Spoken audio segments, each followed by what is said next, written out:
Hi, this is Dr. Pat Dingle, and this is an educational moment. I have a little information to share with you regarding the current trends in education. Specifically, I'm going to be talking about global competitiveness.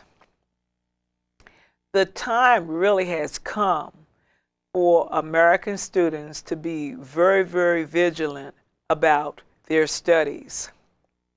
There is a wonderful article in Education Week. It's dated April 27th, and it's entitled, Studies Find Desirable Difficulties Help Students Learn. The article is by Sarah D. Sparks. Essentially, what Sparks shares is that sometimes students underestimate how long it will take them to learn information, particularly if they can recall the information relatively quickly. Another point that the article shares is that students tend to shy away from strategies which are more difficult for them to use to study content information. Now, going down further in the article, and I will share a couple of quotes with you. There is a term called stability bias. And essentially, stability bias is when students rely too much on their memory to learn and remember something for the future. So that's called stability bias. They say that stability bias works both ways. It says, and I'm quoting, not only do students give too little credit to effective study strategies that feel more difficult, but they can give more weight to ineffective strategies that make content feel easier to learn. What does that mean to students, and what does that mean to parents?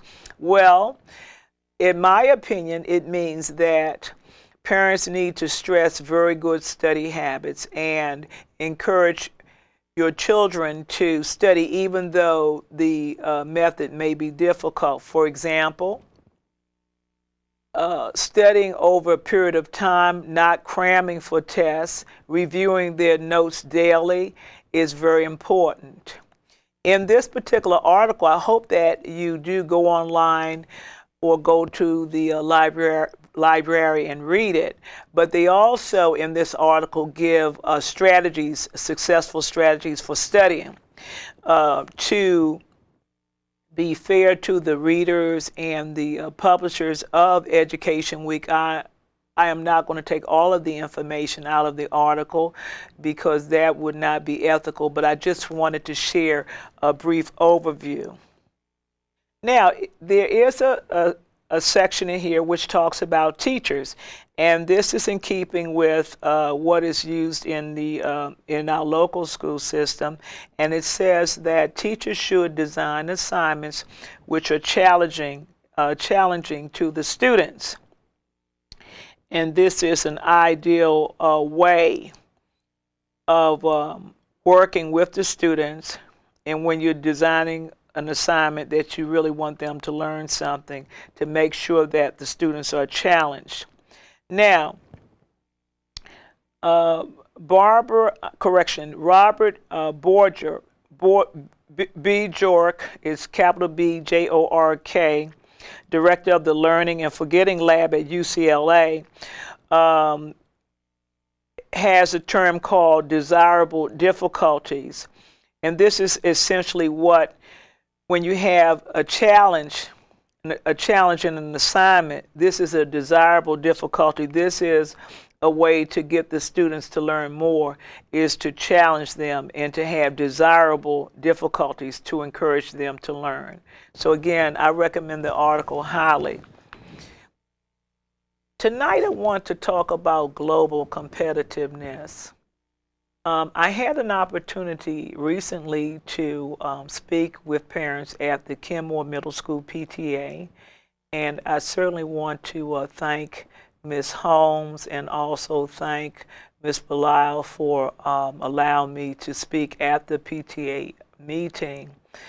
I shared information from the article which I just shared with you, but I also spoke a little bit about global competitiveness as we got ready to close.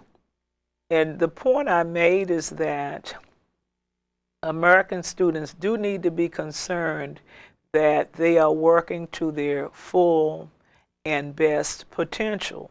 Why? Well, we no longer are just competing with the students in our nation. And I think that we have always been competing with students from who come and visit and get educated here. However, more and more countries are relying upon one another. And since they are, there's a lot of communication, a lot of sharing of workers and sharing of educated workers.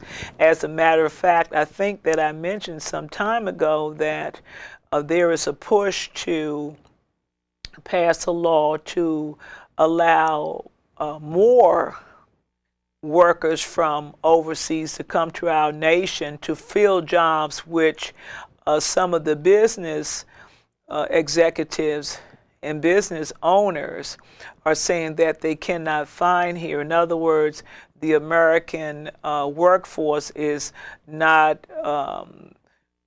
does not have enough technically skilled workers to fulfill the job needs of some of the tech companies.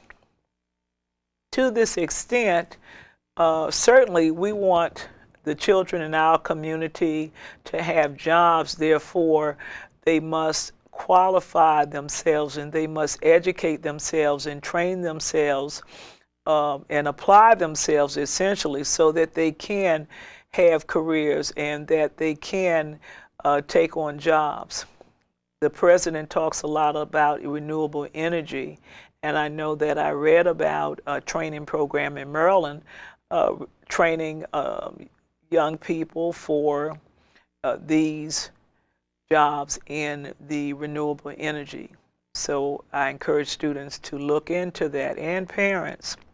Now, we want to go to a slide that is about the article which I will be referring to. The slide that should be up now shows an article from Bloomsburg, May the 9th through May the 15th, and it's in Bloomsburg Business Week.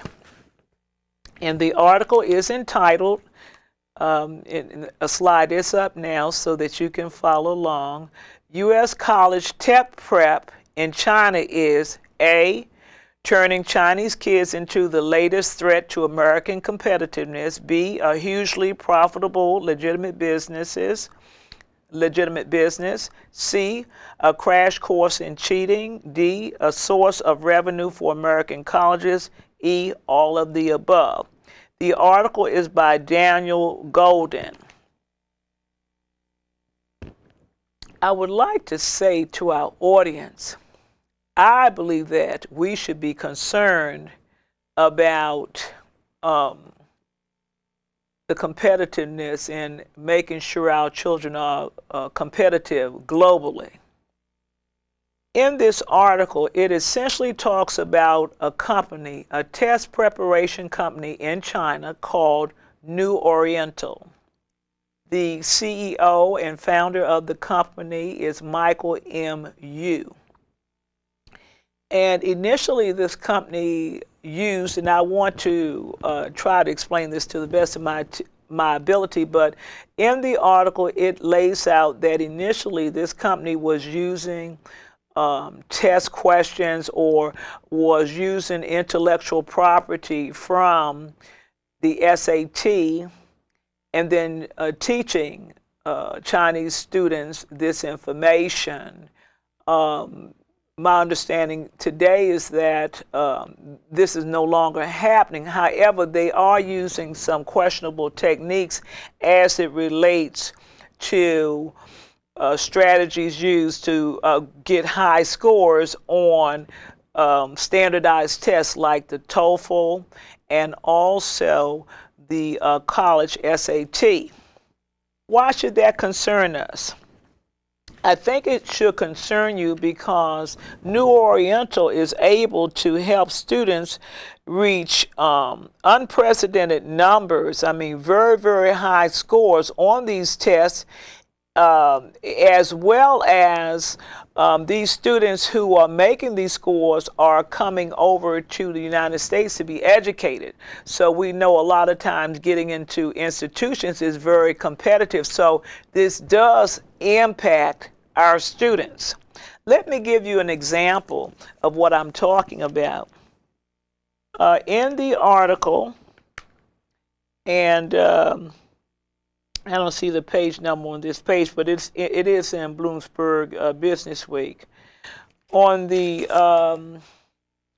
on this page of the article, there's a student who says that first of all, this training program, our training programs pale in comparison because our training programs are not this long. This student said that he studied. That the program was 2 months long, and the program required for them to study 6 days a week. So our programs are typically not that stringent.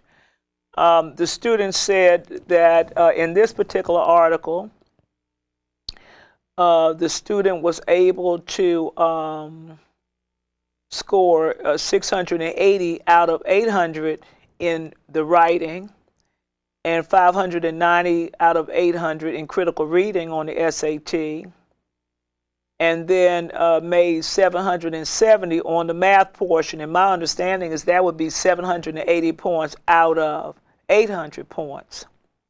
In addition, he said that he raised his overall score from 1670 to 2040. Out of 2,400, so that's an extremely high score. Now, as I stated earlier, some of the strategies that are being used are questionable in training these students. However, in training the students to get high scores on these particular tests, but the point is they are making the high scores despite their lack of language proficiency.